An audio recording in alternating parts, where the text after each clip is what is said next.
Today on the Tim Marner podcast show, I've got my mate, marketing consultant Sean Hickey.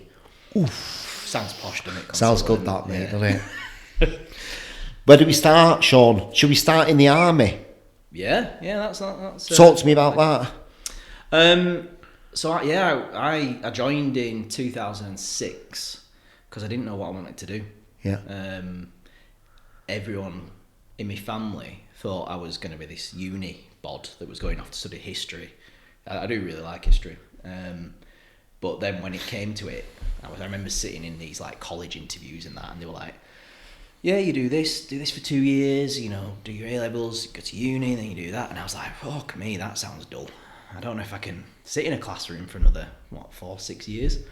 And I did one of those online career tests and it said Royal Marine Commando, and I was like, all right, give that a go. So I walked into an army recruitment office not knowing the difference, and they were like, no, you don't do that. Join us instead. And that's where it all went. Just I didn't have a clue what I wanted to do and just sort of wandered into it. Done that through most of my things in life. Yeah, so, stumble in. How long were you in the army for? 8 years. And where did you get to then? Well, I went in and they said, oh, you've got a thing called GCSEs, so you need to go into a technical trade.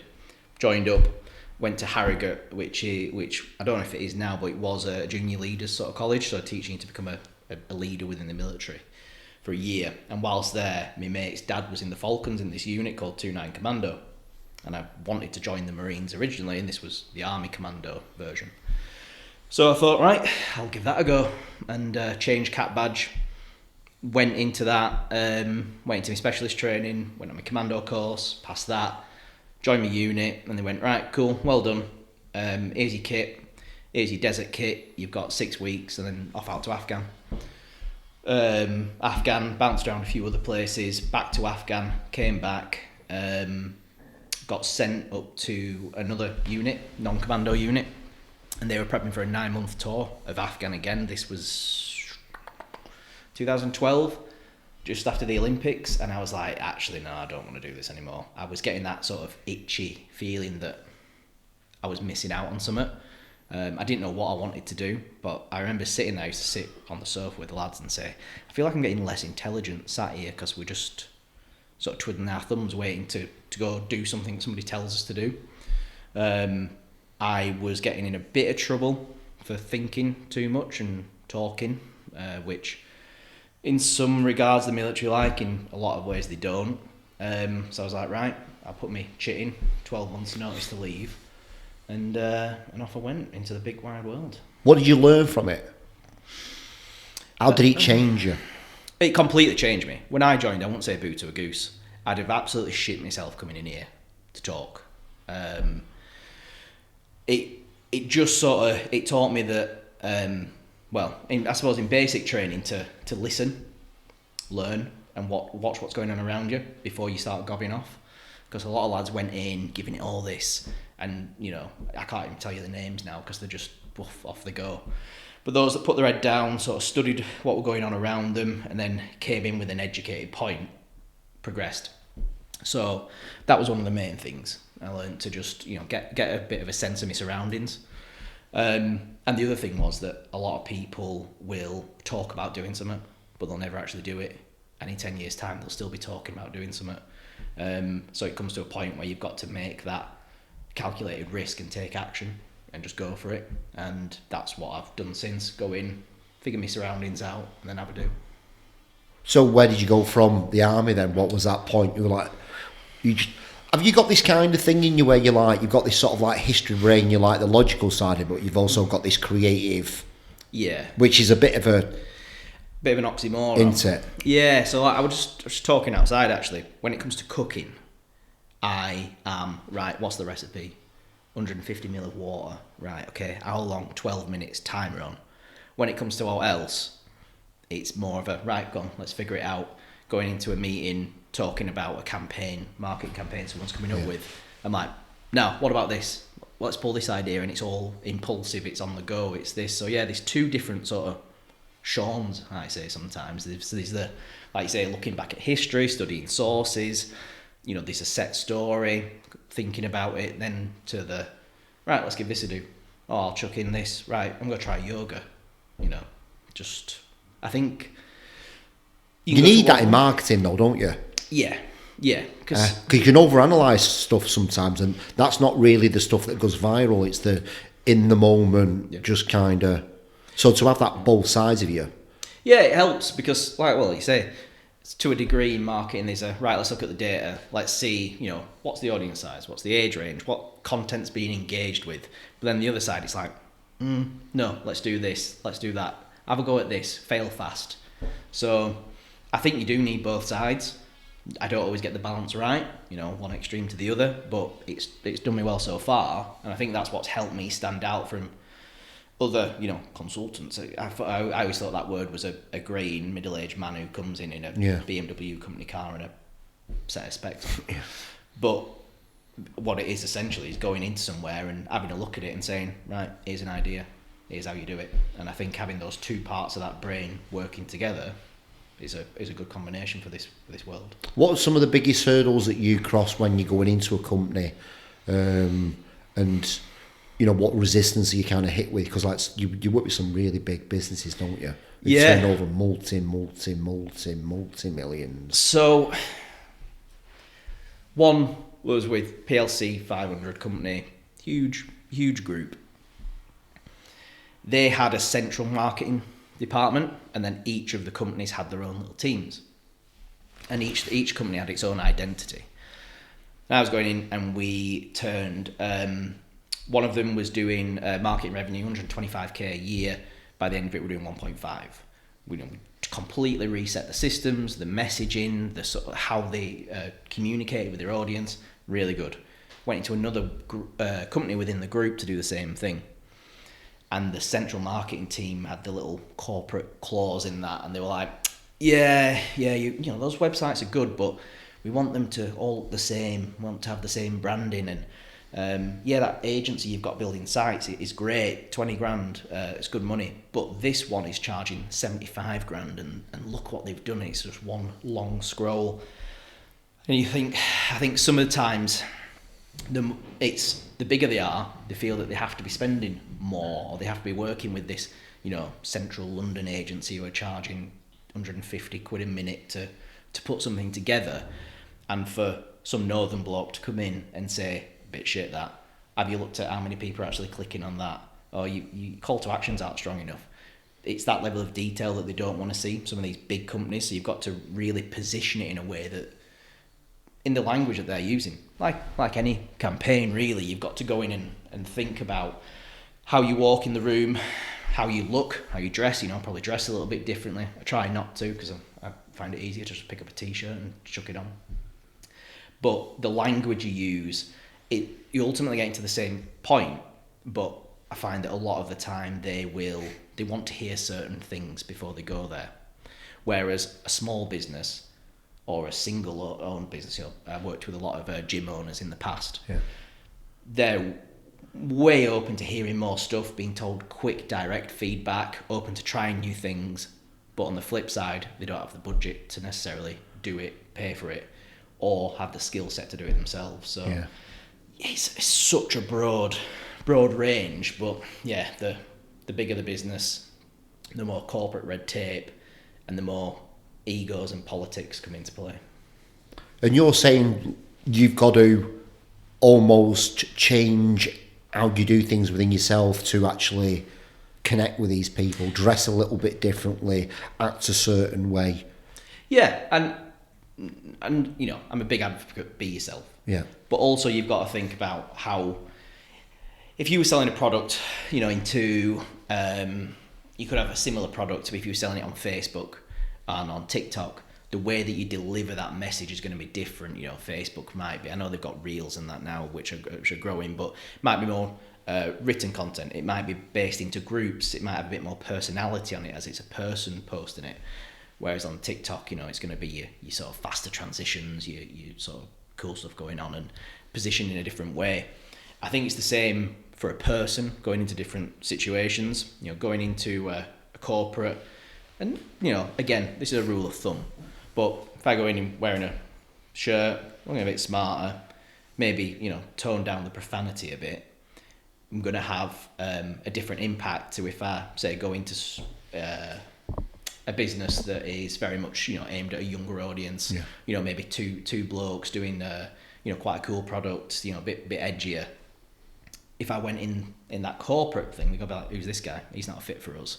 So I do think that there is an element of that. The end result is the same, but the delivery has to change slightly.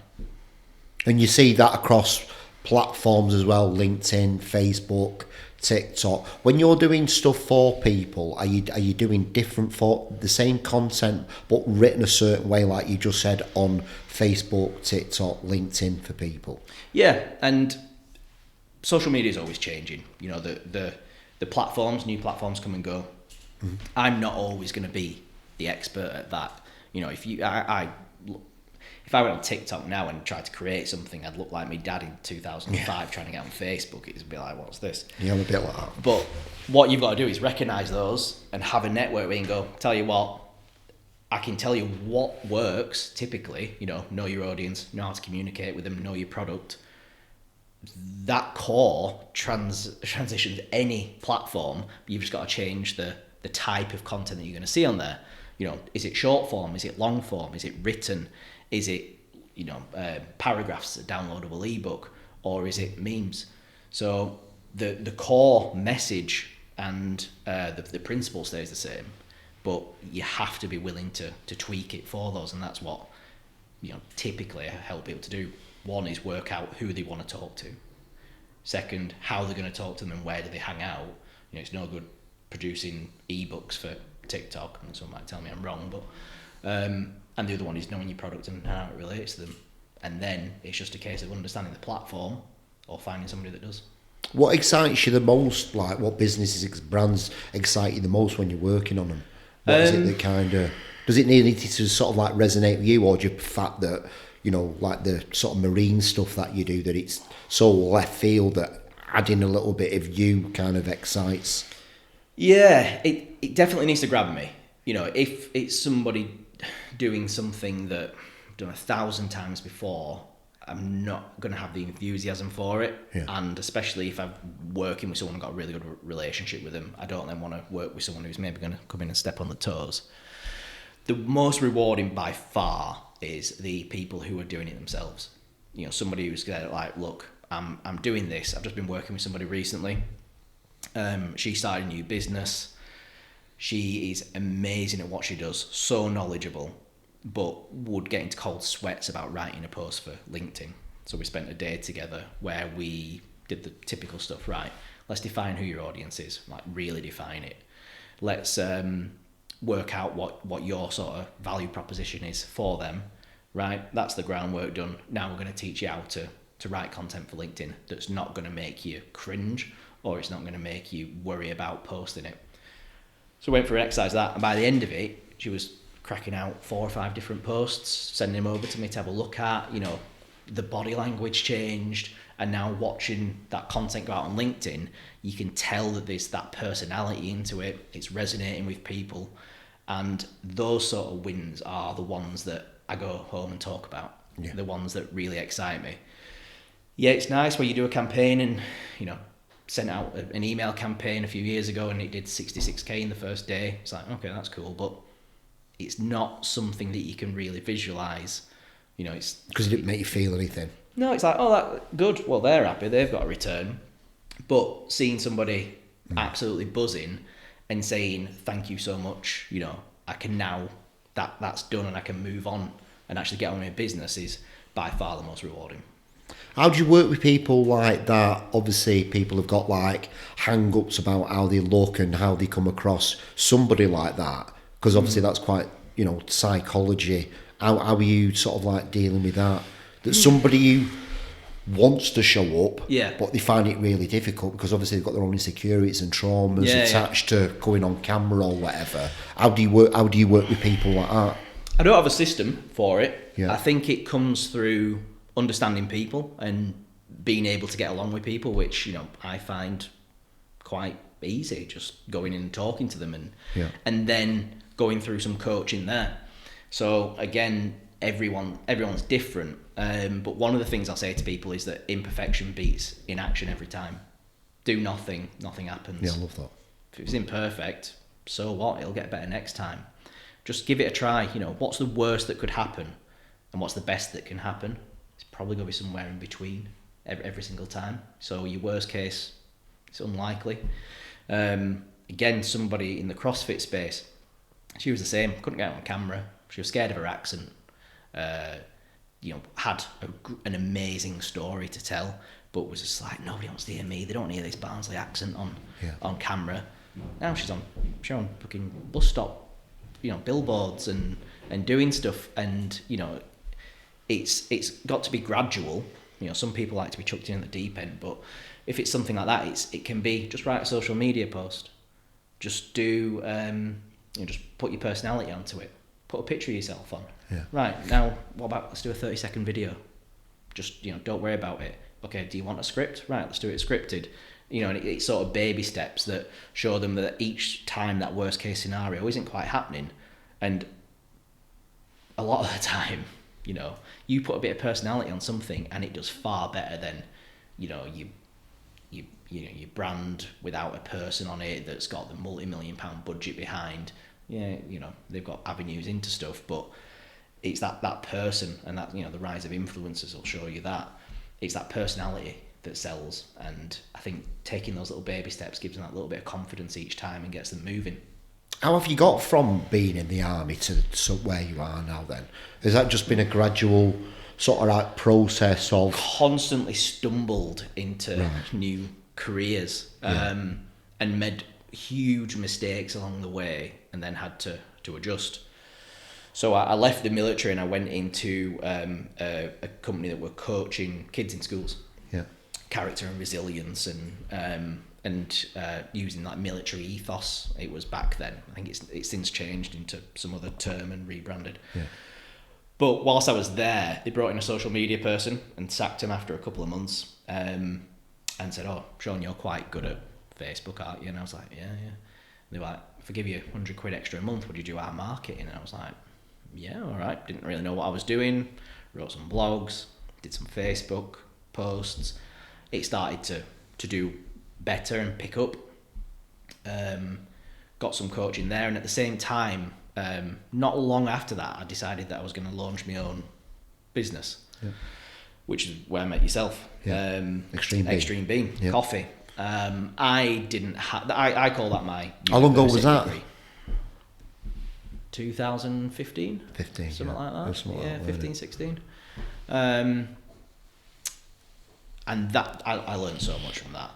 I did not do any sort of the conventional marketing stuff. I was making highly controversial content, memes. I mean, I think that was one of the things that you helped me with coming up with that brand. You said, just be yourself on there. You know, I think we said, you're great, mate. War on shit coffee, and smashing up glasses of instant coffee, and you know, using screenshots from porn and putting, you know, like porn memes. Nobody were doing that at the time, were they? Nobody were doing that. And I had some brands that said, we really like it, but we can't touch because of that. And I was like, well, you know, that's that. But everybody's doing it now. It's flown off. And I learned so much from that. I learned how to, so I had a product. I knew that I needed to find a market that would adapt it and champion it for me, because I can only do one thing at a time, and I needed these little advocates, ambassadors.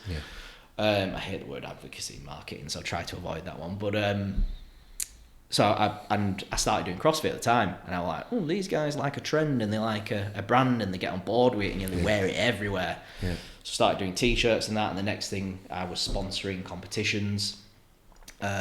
With the company, we were in prizes on there. We had people wearing the t-shirts online and tagging us, and it just did, you know, it just flew.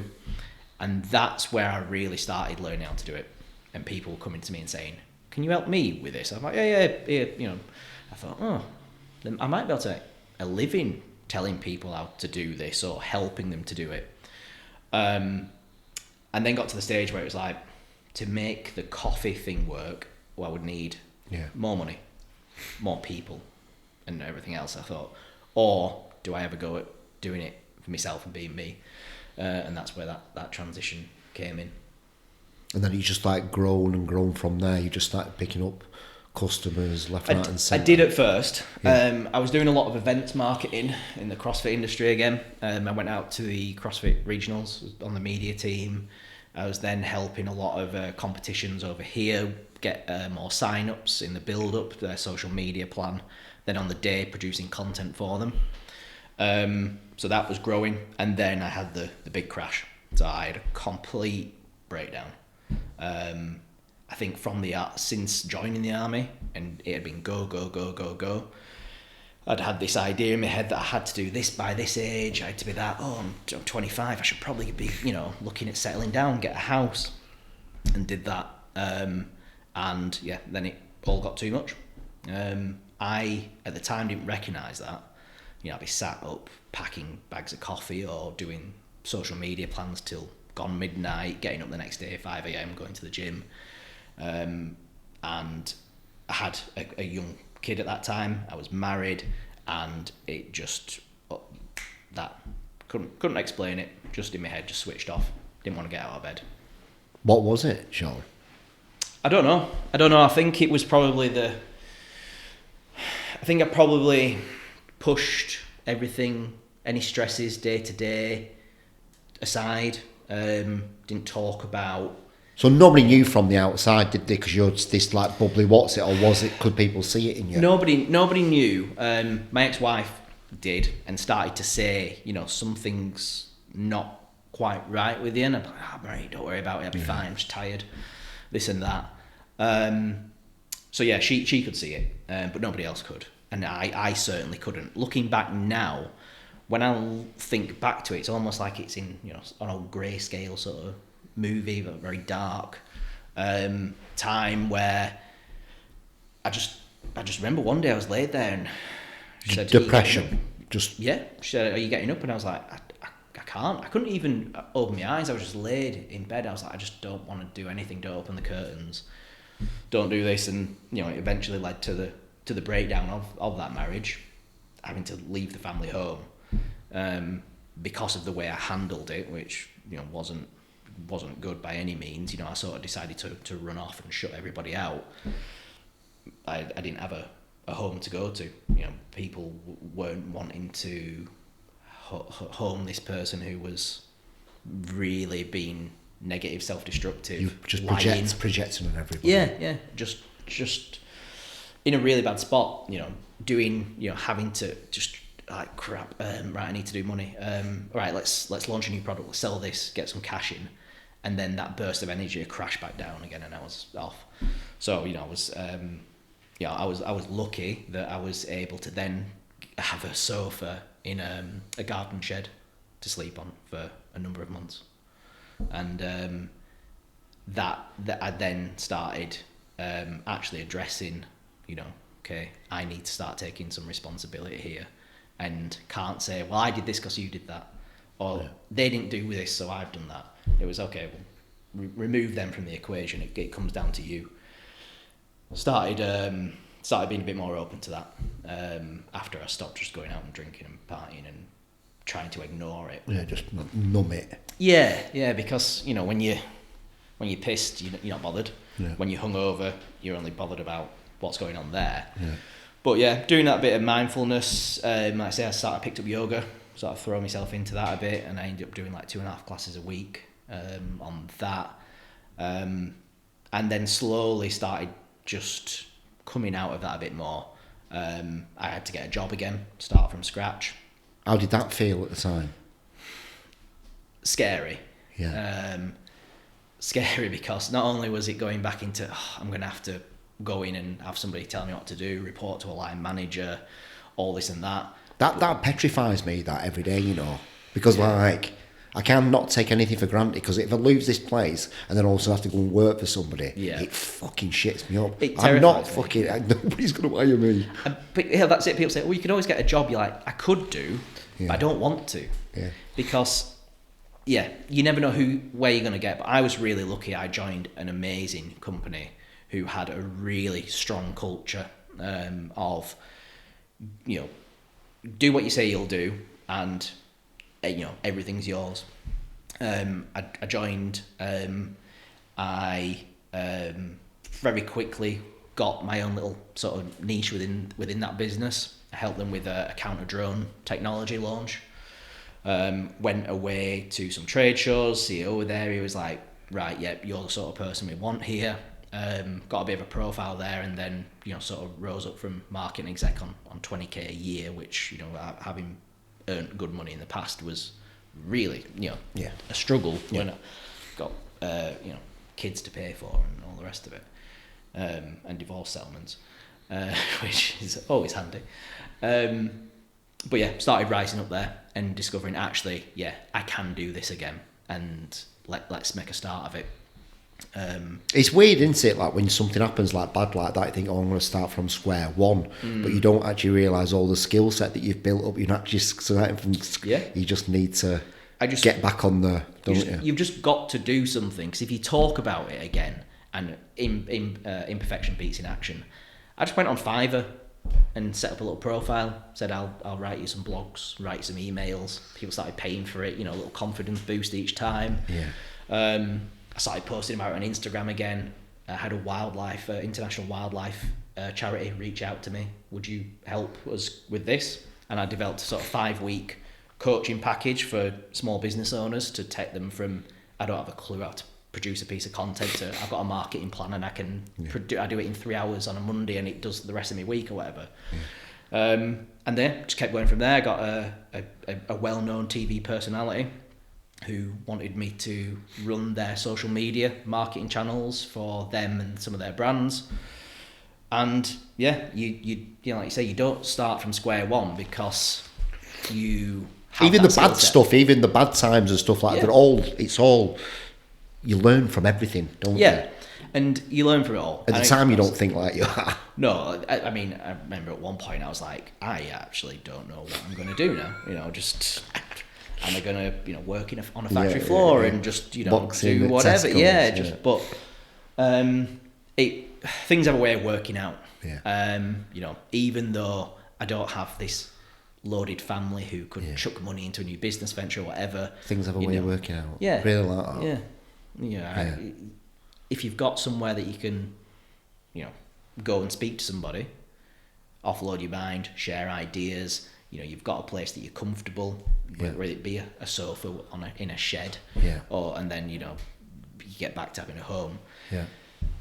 You're not starting at square one. You've got ways to like we say in the army, reorg. If an attack didn't go right, pull back. Right, let's have a look at it. Let's come up with a new plan and go again. Nice, that, isn't it? It's how the Romans beat the Carthaginians. That's a bit of history there. They just kept coming back. They lost 30,000 troops at Battle of Cannae, and everyone thought, well, that's Rome beaten, but they went, oh no, okay, right, let's go again. And they were tenacious, and that's why we know the Roman Empire now, and not many people know Carthaginians. Just come back, reorg, go again. I like that, mate. Yeah, just come up with that one. Really cool, that. But it's a really nice lesson for life, that, isn't it? That don't be defeated, just come back, reassess it, learn the mistake that you just made, and let's go again. Yeah, I think so. Fail fast was a thing that the Paul Lewin, who was the CEO of Martech, one of the companies I worked with, the one that I started off again with. He was, I learned a lot from him, but he was also not afraid to tell you when you'd done something shit and when it were wrong. So we launched a product, personal locator beacons. Somebody falls in off a ship, it automatically deploys, beep, beep, beep, beep, beep, sends off a little signal to search and rescue. Ship can turn around, come and get them, everyone's happy, saved a life. Came up with this great campaign for it. We said we'd all high-fiving each other, like, we know this is so good. This is going to absolutely kill. Went out there, launched it, got one inquiry for a single product. What was the reason on that? Looking back at it now. Well, at the time, we were like, I thought he's going to go absolutely berserk here. But we spoke to somebody in the industry who said that you are dealing with an industry where a lot of people, if they fall in on these super huge ships, it's happening at night, and it's probably because they've wanted to. And if we're chartering a vessel at 50,000 a day, are we going to turn around and delay that for someone who might do it again anyway. Oh shit! And I was like, oh, whoa. The value of life in some areas is not the same as what we take it for.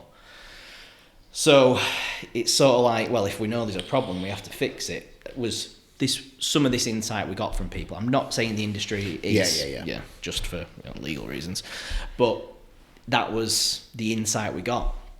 So we went in and said, people don't want this.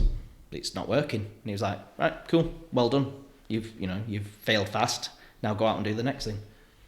So that was a really good lesson that I got from that. And if you look into something and take a learning from it, our learning was, you can do all the market research you want from your desk, but maybe go out, take someone out for a drink, take them out for dinner, have a chat to them, say, look, would you really like this? And that's where learning about pain points, your audience, having a true value proposition came into play. We've done it just recently with another one. Taking those learnings, interviewed 20 people of the target audience we were going out to. They love what we said, what the product could do, but there was a step in between. They were like, yeah, but you can't do this. And without going into detail, it needed a third-party app to make it work. This company hadn't developed their app or the technology on the phone for the end user to use it, and they were like, too complicated, I don't want to do it. Even though the idea is solid and everybody loved it. Absolutely mint idea. So we had to come back and say, right, interview these people, here's your report.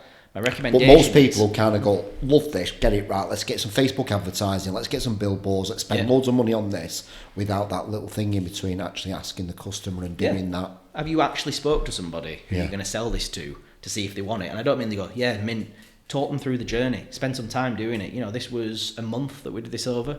Yeah. Money well spent. Because what we said was, right, we're not going to that end user. We're going to the group above, the agent who might manage these properties, because it was in property. We can sell them this product as a value-added service. They've got the capability to plug that gap in between. They can then pass the cost that they're doing onto their customers and create value. And in time, you'll be able to filter down into that end user as your technology catches up. So for the sake of a month delay in going to market, we're able to come up with a complete new solution to getting it into the to making sales. So being able to actually do that research is, having the opportunity to do it is so valuable. Where does the sales and the marketing come into play then for you? Have you got your, obviously marketing's a beast, and then the sales is like another beast. Yeah. Where do those sit for you? For me, they're a bit of a murky world, like merge. Yeah. I say that, I say marketing consultant, but when I go in somewhere, I look at the whole thing. Marketing, your sales, your pipeline into closing, and then your sort of post-sale operations, customer retention, customer service. I think that all those areas need to be considered. If you do one, you're not got that perfect triangle. So the interlocking circles or whatever. So it's hard to sort of say what I typically go in and say, right, have you got a system in place? If you get an inquiry, how do you handle it? Have you got SLAs in place to get, if it's a service, are you going to contact them within 24 hours, within 7 days? How does it work? Yeah. Is there any automation? Right, once you actually sell to that person, then what? Then what's the process? It's then that we can start looking at the marketing beforehand, because if I build you up a massive pipeline... Get loads of leads in, and then you're not cultivating them. Yeah. Then.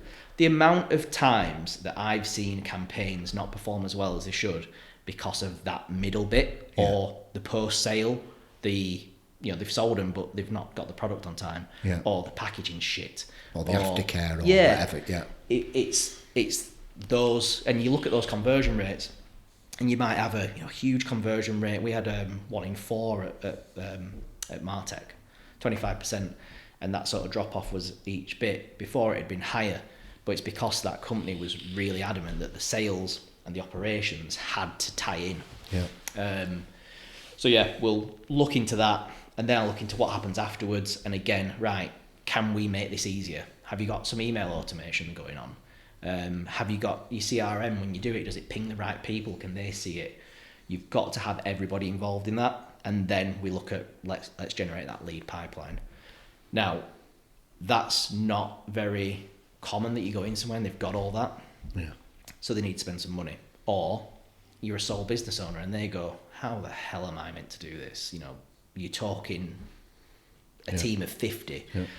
And that's one of the things that I've become good at doing, is saying, well, no, let's go in, here's a template, here's a system. That's why I'm excited for you to go on that manager system, mate. Yes. Because I feel like once you get your into that, I think the feedback we'll get from you will be fucking next level. Because the one-man band's just not got that system in place, and I feel like we've hopefully done something that people can I think get you've got something really, really good. When I saw it, I was like, this well, I told you, I said, I'm not blowing smoke up your arse. It's genuinely good, and I've been out and spoke to a few different people about it, and they were like, let's see it. You know, they're looking at CRM that does this, email does that, like everybody else. But pull it into one place, and it gives that solo business owner time to focus on it, because I don't want them spending 99% of their time worrying about what I'm telling them to do in the marketing.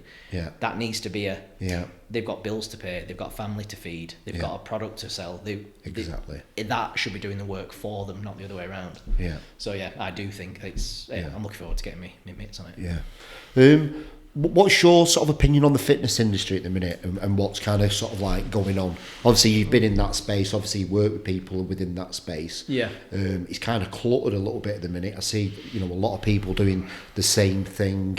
I was talking to my sort of physio this morning, Jonathan, about him doing videos from a sports massage specialist, and kind of saying, look, I think you should be like doing videos. I feel that people are going to take more advice and see people like that off like just a PT who's done a level 3. Not knocking PTs, but I'm saying, this is, I think, the space that you should maybe move into and get your thing. But what's your sort of like, what should people be doing, do you think, who've got gyms, who are personal trainers? What's your... I think, like you say, let's go back to 2013, 10, 11 years ago. You could be, there was a lot of audience on platform, Instagram especially at the time. You had the audience, you didn't have that many creators. You could go on, you could take your top off, you could lift a few weights, and you'd get a lot of attention. You might still get that attention now, but I feel that as that's grown, if those that have done a more targeted effort on there have seen bigger results. So like you say, if you're going on and you're just a gym, you're just a gym, you've got nothing special. So what? There's 4 gyms near me. Every so often they'll put a post on, and I'm just like, great, nice, treadmill, cool. But those that are going on and saying, we specialise in this, or they might be doing a campaign, like say, where they're talking specifically about one aspect, that's where you can stand out. If you can resonate with a more niche piece of your target audience, better. And it doesn't have to be forever. I had this conversation yesterday with 2 guys that build websites. They were like, oh, yeah, but if we target them, what about these that I've got in the pipeline? It's like, you can try and talk to everybody and you're not going to resonate with anybody. You're just going to be another piece of noise. But you can target, do something specific, like say, talk specifically about prehab or rehab, or massage, or why you need that, and you're going to resonate stronger with a core of audience, and you're going to have more chance of converting them and them sharing that specific message. You don't have to do that forever. You can move on to another topic and another campaign and another target audience in the future. But analogy I use is, if I opened a bar, there's a bar across the road, went in and shouted in the door, 10% off drinks over here. Come on, I've got everything fully stocked. Go. A couple of people around the door might say, go on, we'll go give them a chance and pop over. But if I went in on the first night, looked around, saw the Guinness drinkers and went, hey, I've got this in, just come over from Dublin, I pour a proper pint, come in, have a do, if you don't like it, I'll pour you another. I'm going to get some of them in. The next night, go in, I look at the gin drinkers. Oh, yeah, you like your gin, right? Okay, well, we've got 3 or 4 different varieties here. Some of them, sometimes you want something a bit fruitier, sometimes you want something with a bit of peppercorn in. Well, I've got them. If you come over, we're doing 2 for 1. So, come and have a look, let me know what you think. you're able to go into that very specific messaging with a smaller number of people, but you resonate stronger with them. I think that's where people need to be going now. You can't go out with your generic messaging. You can't just make noise and hope that it's going to be heard. It might work now and then, especially on emerging platforms, but the stronger you can communicate to a single person, the more chance you're going to have of getting their attention. And would you say for that people to do it on individual organic posts or doing that more within Facebook ads? I think it depends on your product and your business. Yeah. I would say that unless you have, my advice would always be sort out what happens out, like I said, your sales and operations and all that, get that sorted. Then you want to be testing your organic and doing it, because if you've got a bottomless pit of money, by all means go out and pay. A 50 quid LinkedIn voucher lasts you about 2 minutes and you get nothing from it. You know, if you do that organic, you're going to find out, okay, well, actually this messaging is resonating really well with this audience of women in the 40 to 45 range in, Kent or something. You're going to take those lessons. Now, there's a time investment, but there's not the money investment, especially if you're starting out. And then you can work out, right, I'm getting 1,000 of these people through to my website, but only 10 are converting to sales. Why? Right, let's review that. Let's get that right. Tweak it around a bit. Now you're getting 150 sales. Right, we're going in the right direction. When you're happy that through that organic effort, you've got the messaging right and you've got the process right, that's when you want to be chucking money at it, because you've proven it already. Especially if, small or emerging, or you're a marketing team with a small budget, if you can do it organically over time and be getting results along the way, you're going to see more bang for your buck when you put some ads. What's your thoughts on LinkedIn at the minute? Really good. Love it. Yeah. Really good. I don't like it going to gyms, but I would a sort of like gym capitalise on LinkedIn for you, just kind of putting the same content out there, knowing that, look, you think LinkedIn's professional, but there's people who still go to the gym on there, but people have got to kind of don't really think like that, do they? Yeah. They think it's B2B on there, but same as anything else, if someone's sending you a shite message on LinkedIn about this, or they're promoting themselves and not doing it right, you're going to scroll past it. Now, this is where knowing your platform and your audience comes into play. Yeah. If you're on there in your booty shorts or your string vest, just about hiding a nipple on your pec. My type of marketing. Yeah, your type of marketing. Yeah. But LinkedIn is a great platform for seeing what other people are engaging with. A lot of your content is so-and-so reacted to this, so-and-so commented on this. So if I'm working on a professional platform, I'm probably not going to like the cat memes or the, scantily clad people lifting weights or the someone running into a glass door, because I've got to think about what's being shared in my network. So that's where you've got to understand your audience.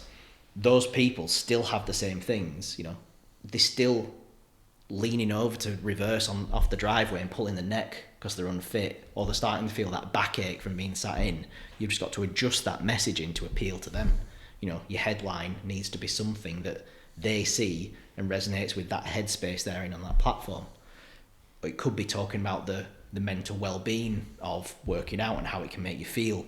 Again, people want to like that stuff, a bit of virtue signalling. Yeah. If they celebrate a post talking about the value of fitness in mental health, and it's going out to their network, it's showing their network that, look at me, I take care of people and all the rest. So you've got to, and I'm not saying that's the message, but you've got to get into the mindset of your audience, the platform they're using, and come up with that communication method. Yeah. His LinkedIn's a belter, isn't it, minute? I also think Facebook's getting a bit of a comeback as well, isn't it? Facebook groups are really strong. Yeah. Now, again, going in and posting something to sell, you're probably going to get kicked out or not with, but it's that personality. Yeah. It's being able to engage. It's like Twitter in the old days. You used to be able to, or X or whatever, you used to be able to search fitness and you'd see someone talking about it, you could reply to them, offer some insight. It's being able to do that in groups. I do a lot of research for marketing campaigns in Facebook groups, because they're the new forums, aren't they? Yeah. Everyone's asking questions in there. Can I have feedback on this? How would you do that? And you're able to add value there, answer the questions, offer advice, share examples, and the some groups are struggling, but those, I get them all the time popping up on my feed now, and that's where we've focused some effort in these recent campaigns. I think Facebook fell off a cliff. It has got a target audience age. Yep. Talked to a lot of people in the young 20s, teens now. They don't have Facebook. It's just not something they see the point in, or they have it and don't use it. Yeah. So it has its age range. But LinkedIn, Facebook, absolutely at the minute.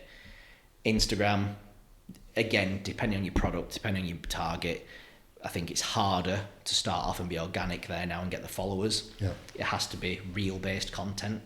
And even those have taken a bit of a dive recently through to TikTok, which obviously is still in its growth phase, where you can post... I posted a picture of some cows eating from my farm. Class. People love it. Love it. Love it. Crunching. They're just crunching. ASMR. Sexy.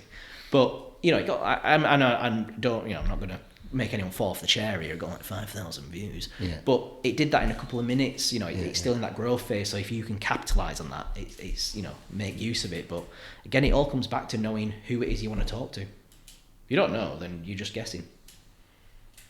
Too many people guess. Too many people guess, don't they? Yeah. Too many people are afraid of feedback. They've got egos in the way. I've got this great product. People love it because of this. And off they go and they guess. Yeah. Like, have you actually asked anyone? Well, yeah, I asked my mum. I'm like, right. I asked my partner. Yeah. Okay. Are they honest with you? Are they upset that your feelings going to be hurt? Mm-hmm. I think you could do this better. And you see that bruised ego. Yeah. I have it. I've had to really work on myself that when I get feedback, it's not a personal attack. Tough, that, innit? Yeah. Very hard. It's, when I used to present campaigns or plans and they go, oh, what about this, or why are you doing that? I'd get inside this, how dare you question me and what I'm thinking? And that's something I really had to work at, to think people are asking questions or they're offering insight. If I went to them and asked a question, they offered that insight, I'd lap it up. But because they're feeding back on something that I have, that you've got emotional attachment to, like, yes, because you've been lied on a couch and try to prove yourself, that they're also saying you're not very good at what you do. Is kind of where you go to, innit? Which triggers you for you to go. And a lot of people who have the confidence to go out and work for themselves and launch their own business and do it, a lot of people have that. They don't. They want the feedback, but they don't want to hear it. So that's such a big piece to go out and do. And to, like I say, if we'd have done that with that locator beacon thing in the first place, we'd have never launched it, because even though we thought it was great, and I spent hours coming up with some good names for them and descriptions and all the rest of it, it would have stung to hear it was shite and no one wants it. It's not shite, there is a market for it, but not our market. It would have stung, but we would have learnt that lesson quicker and avoided some mistakes. It's mad, that, isn't it, thinking about it? Some of the stuff that I have in my head, I'm like, oh, this is mint, this, like, and then I pitch it to people and they're just like, yeah, but how's that going to do this? I'm just like, I haven't thought about that. Yeah. I think you get detail people, and you get big idea people. Yeah, visionaries. Yeah, I'm definitely more on the I'm like. But you've got both, you though, haven't you? Which is kind of really. Yeah. It's like we said before at the beginning, like it's a weird dynamic, that. Yeah, I found ways of making that work. Come up with an idea, and I go out to a few people that I trust, and I know that they're going to ask me a question that I've not thought of. That's what that people are asking what our logo's all about. Apart from the fact that it just says, well, fucking people ask how do you spell it. I used to go Tim Marner, and that's why it's that. But it's within a box for a reason, because we do a lot of out the box thinking. But in order for it to work, you've got to return back to the box. It's got to work logically and in a certain way. Yeah. So for knowing somebody like yourself has got that both dynamic, it's like not many people got that, have they? No, and I think that's naturally that helps. Yeah, it helps being able. You can learn it, can't you? But naturally, that's what you're like. Yeah. I think like there's the big idea down to the minute details, and I've got different parts within that. But it's finding the gaps and making that work. But it's what I've been able to then help put this chaotic brain into the business world and say, right, I'm going to help you with your big ideas, but we're also going to come up with your system, your process. Let's make your life easier. How we're going to turn that idea into generating leads, and how do you then go off with actually running your business rather than worrying about this every single day and sweating over posting content. So it is a balance that works well. But then also having that self-recognition of saying, I'm not very good at this bit, so I need to bring somebody in to my world to help with that, you know, whether it be outsourced or recommending they go somewhere else. Yeah. If somebody came to me about, would you do a Facebook ad campaign for me? I'd be like, no, because that is too detailed. It's someone who really has to look at the data, the tiny little bits and pieces. There is somebody better for you out there that can do that. But I'll come up with your campaigns, and I'll come up with the way that you can, you know, do bits and pieces and all the rest of it. But having that ability to look into yourself and realise what you can't do is also what impresses people. How do people get in touch with you then, Sean? Like, how have you got your business to date then? Like, is it just mainly been sort of like word of mouth, and someone's been... Yeah, word of mouth. Because you've never really done any marketing for yourself, have you? No, I used to do, so I've had various iterations of it. You know, I went into whilst I've, again, self-discovery, but also learning about the world of marketing. I went into the content agency side until I realised that I didn't like sitting and producing all the people's content and doing the thing. It was too narrow channel for me. I wanted to be out looking at the bigger picture and the whole process. So again, scrap the website, off we went again. But what it's always come back to is word of mouth. I got most of my work through Instagram back in the day when I was building it, when I was focused on the fitness industry. That was where it is then. But it has just been word of mouth, and people, you know, your network expanding. I don't go to all these shite networking events where you pay a couple of grand to go into a room and try and sell to each other. But if I go into a pub and I'm stood next to someone at the bar, I'll ask them, all right, how are you doing? What is it you do? Get chatting to them. And that's how one of my recent opportunities came about. Literally a bloke in a bar 3 years ago. We then chatted more and more throughout every time we saw each other. So they one day rang me up and said, I've got this big investor pitch. Would you come in and help me with my brand, my strategy, go to market and pitch it to my investors? So that's the way it's gone. I've decided now to make some changes. I've sacked off some work that I don't enjoy. I'm focusing more on what gives me reward personally, as well as, you know, pays for my mortgage. So yeah, I'm just in the process of building that up now. But network, Instagram, and soon to be, hopefully when this goes live, seanhickey.co.uk. Have you never been seanhickey.co.uk? Never been that. I've always been coming up with names, right. You know, like Black Dagger Media and stuff like that. To the Next Level was another one. Yeah. And then, but like you, every time I say my name, I have to spell it out. But then people remember it. They go, Sean Hickey. I go, yeah, Seanhickey. And they go, oh, Hickey. And they read it back, and people remember it. Yes. So it works, even though it's a bit of a bastard of a spelling in England. You know, in Ireland, it'd get a bit further. Yeah. But it's that. And then I thought, I've gone through all these iterations of brand and what I do, but just going out there and doing it, it's just me. You know, that's what has worked. People have always come back to me to ask for my opinion or for my help with them. Yeah. So that's it now. We're doubling down on Sean Hickey. Doubling down. Yeah. What are you going to be doing for yourself then? Are you going to be doing anything different than you've done before? Will you be doing sort of some Facebook ads for yourself? What's your... I'm going to go down the very much it's this face, unfortunately, for many people. I had a crisis this morning, actually. Yeah. I woke up and I was like, shit, going on the podcast and I've not cut my hair for 2 months. But I've been trying to decide whether I'm going to grow it or cut it. And then I'm like, oh no. Imperfection beats in action. Yeah, so I trimmed my own beard this morning, which I hate doing. But yeah, so it's going to be this. It's going to be me sharing my lessons, examples of what I've done. You know, there are marketing agencies, hopefully someone listening to this, and your content is shite. It is shit. You're talking to people and you're getting 2 or 3 likes on it about how to do this and how to do that. Show examples of what works, you know, put some personality on it, and that's, you know, that's what people want to see. If you've done something really good for a client, it's cool. Show them, you know, and get it out there. So that's what I want to do. Share examples of it. Show people what to do. because I want to be able to go into these places that have budget. Get me in for a day. Come in and work with your team. I'll coach your marketing leaders. I've done that. I've done coaching qualifications, internal ones in these huge businesses that have this great, education system, but sure, they pay for these experts to come in. I can do that, but on the flip side, doing, I don't know what it's going to be called yet, but the Sean Hickey Academy or something like that, where for your small budget people, you can have a virtual face like me talking to you, showing you what to do, telling you how to do it, how to set up your business online, how to buy a domain, how to write a blog post, how to buy a domain. Yeah, never thought of that. You probably do. How complicated it is to set up a info at yourthing.co.uk without spending a load of money on it. Yeah. I'm like, fuck me.